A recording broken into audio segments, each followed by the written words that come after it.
এটা আসলে প্রথমত হচ্ছে আল্লাহর অশেষ রহমত যে সহজ মনে হয়েছে।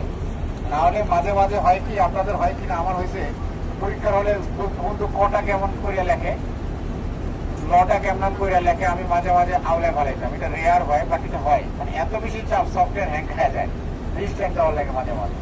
বিষয়টা হচ্ছে ওই দিন এরকম সিচুয়েশন ফেস করতে পারেন, কিন্তু আজকে তো সহজ মনে হলো, এখন ইনশাল্লাহ হবে না। আপনারা যারা আসেন নাই তারা ধরা খাইছে, যারা আসছেন তারা ভাগ্যবান। এখানে যে সিচুয়েশনটা হলো, গতবারের রেকর্ডে আপনি আমাদের উমরা করার ব্যাপারে অন্তত গ্রুপ ম্যানেজমেন্টে আমার পারফরমেন্সে 10 কত দিবেন? আমার ভুলেন না, 11। এটা ঠিক আছে, জেনে। আচ্ছা ঠিক আছে।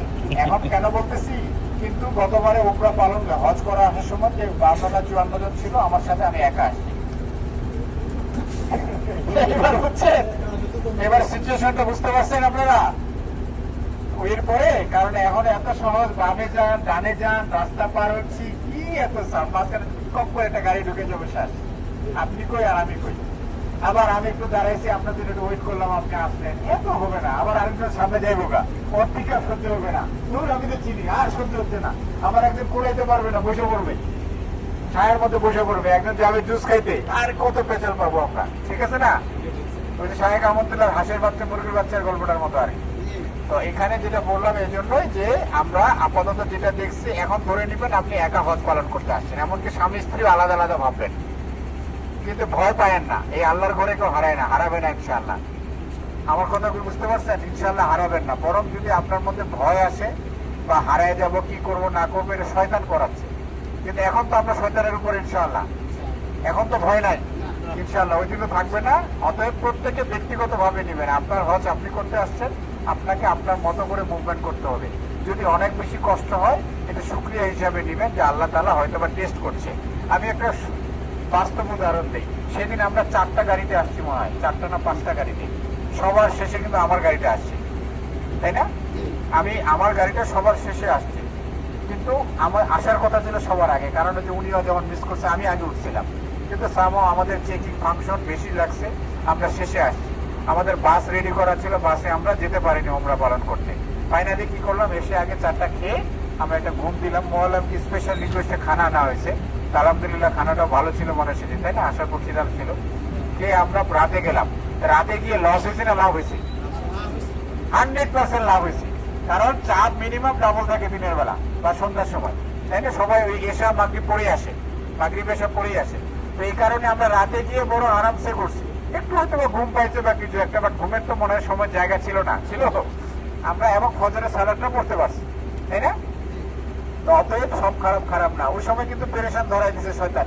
মানে দিন শেষে আমিও তো মানুষ, আপনাদের যে পার্সেন্টেজ কম যদিও, যেহেতু আমি রেগুলার ফেস করি, কিন্তু আমারও 1% হয়তো বা আসছিল যে একটু আগে গেলে মনে ভালোই তো, বাস ওলাটা তো চিল্লাচ্ছে, চলে গেল। কিন্তু খেয়াল করেন, ওই দিন লেট করে আল্লাহ তাআলা আরো সহজ করে দিচ্ছে। অতএব আপনি যদি কোনো পেরেশানিতে পড়েন, হারায় যান, হারায় কি কথা যাবেন, একা হয়ে যান, ভয়ের কারণ নেই, আপনার মতন করে আপনি চলে আসবেন। আর আমি তো সব জিনিসপত্র নিয়ে আসেন, সেই রকম লোকজন সব এখানে। কোন এক আল্লাহর বান্দা বললো সব হাতি সেই রকম, আমি ওগুলো বাইজা বাইজা নিয়ে আসছি বাংলাদেশ থেকে, সবারই নিয়ে আসি, ঠিক আছে? আর গুগল ম্যাপ যদি কেউ চেনেন, গুগল ম্যাপ বুঝেন, লোকেশন দিয়ে আসতে চান, এই লোকেশন তো গ্রুপে দেওয়া আছে, এটা টিপ মারে আপনি আরামসে করে ওয়াকিং দিয়ে আপনি আসতে পারেন। বাট গুগলটা আবার সবসময় এখানে কাজ করে না, ও আউলায় মামলায় ঘুরে পেঁচে কইতে যে হ্যাঁ খাওয়াই দিব। অতএব এই মুহূর্তে এই জায়গায় এনালগটাই বেটার, ঠিক আছে না ইনশাল্লাহ?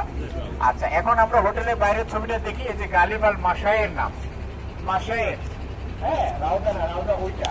আর আমরা এখান থেকে বের হলাম, বের হলে বাম দিক দিয়েও যেতে পারবো, বাম দিক দিয়েও যেতে পারবো নাকি? ডান দিক দিয়েও আমাদের রাস্তা আছে, এদিক দিয়ে বের হয়ে ওই দিক দিয়ে চলে গেলাম। আরেকটা হলো আমরা বের হয়ে ডান দিক দিয়েও যেতে পারবো। এটা হচ্ছে 3 কোণা, মাঝখানে কিছু বাসা, ক্লিয়ার? 3 কোণা, এটা ওইদিকে গিয়ে মিলছে, ওইটা ওইদিকে গিয়ে মিলছে, মাঝখানে 3 রাস্তার পর ওখানে একটা ওভারব্রিজ আছে নাকি? তাহলে ত্রিভুজ ভাই। তো আমরা যদি এদিক দিয়ে চাই, এদিক দিয়ে একটু ঘোরা হয়, মানে এদিক দিয়ে বামে হয়, বাট এটা সোজা, ঠিক আছে? এটাও সোজা, এটা ওই দিক থেকে বামে বামে গিয়ে রাস্তা পার হয়ে ওই পারে, রাস্তা পার হয়ে কিন্তু এইটা দিয়ে গিয়ে রাস্তা পার হয়ে কিন্তু ডানে যেতে হবে, বামে না। খেয়াল করছিলেন আপনারা? এদিক দিয়ে গিয়ে সোজা গিয়ে আমরা রাস্তা পার হয়ে ডানে যাবো, বামে না। তবে এখন ওই দিক দিয়ে বলি, ওই দিক দিয়ে আসলে রাস্তা পার হয়ে ডানের রাস্তায় আসবো না বামের রাস্তায় আসবো? ক্লিয়ার? ওদিক দিয়ে আসে আমরা ওদিক দিয়ে এসে যদি ওভারব্রিজ পেয়ে যায় তাহলে সবচেয়ে সেফ জোন, এখানে ডিরেক্ট নামাবে এই জায়গায়, এই রাস্তায়। হ্যাঁ, এখানে আপনারা একটু পরে গিয়ে প্রয়োজন ওভারব্রিজ থেকে নেমে ওই জায়গাতে কেমনে ঢুকবো এটা একটু নিজে নিজে প্র্যাকটিস করে নিয়ে, নাকি এটা করে দিব লাগবে না আমি জানি। তো এখানে ওভারব্রিজে এসে কোন দিকে এখন এক সময় আবার শয়তান আপনার স্মার্ট বানাই দিবে, যাইস না তুই তো পারবি, আপনি চায়েন। আমার কথা হচ্ছে আমি বলেছিলাম ওই দিন 80% ব্রেন কাজ করবে না, 20% করবে, 80% কাজ করবে না। আর শয়তান এত বেশি অস্থির হয়ে যায়, তার নাকে মুখে পিড়ে আসছেন আপনি, ও পুরো অস্থির করে দিবে আপনাকে। মানে আপনি সাধারণ স্বাভাবিক লোকটাকে আপনাকে এক্সাইটেড করে দিবে, ভয় দিবে, রাগ করে দিবে, মাথা গরম করে দিবে, পিপাসা লাগাই দিবে, পায়ের মধ্যে ব্যথা লাগাই দিবে, কত কিছুতে দিবে। অতএব আপনারা ভাই মেহরবানি করে এই সময় এখন পারলে যান, এই পিকআপে সারে নেন, যে ওখানে ওই দেখি তো ওখানে নামার পরে আমি বামে কেমনে আসবো, জায়গাটা একটু দেখি, এখানে আসবেন, আসলে এখানে ঢুকে গেলে। আর যদি নিচ দিয়ে আসেন তাহলে এদিকে আসবেন, এই দিক দিয়ে আসলে আসবেন। আর এরপরে আমরা যখন মসজিদুল হারামে বিকালে ইনশাল্লাহ যাবো তাওয়াফ সাইয়ের জন্য, তখন গাড়ি মিস করলে কোনো টেনশন নেই, ভয়ের কারণ নাই। আপনি এখান থেকে আরামসে বের হয়ে ডানে যাবেন, ডানে টানেলের ভিতর দিয়ে গিয়ে তাওয়াফ সাই করবেন। শুধু ওই টানেলে বের হয়ে ওই জায়গাটা কি বলে, বাউন্ডারিটা কি বলে, যে জায়গায় গিয়ে টানেলের বাইরে হওয়ার পরে ওই জায়গাটাতে বাসগুলো থামে, ওখানে জায়গাটা কি বলে? ওই বাইরে গজা। আচ্ছা, গজা মানে গাজা আর কি। হ্যাঁ, গাজা বলে। আমরা যেদিক দিয়ে আসলাম সেদিন, এটা মসজিদুল হারামের ওই যে তাওয়াফ সাই সাফা মারোয়ার পিছনের সাইডটা, ওইটার দিক দিয়ে কিন্তু আমরা গিয়ে পাবো, তাই না? ওইটা দিয়ে আমরা পাবো।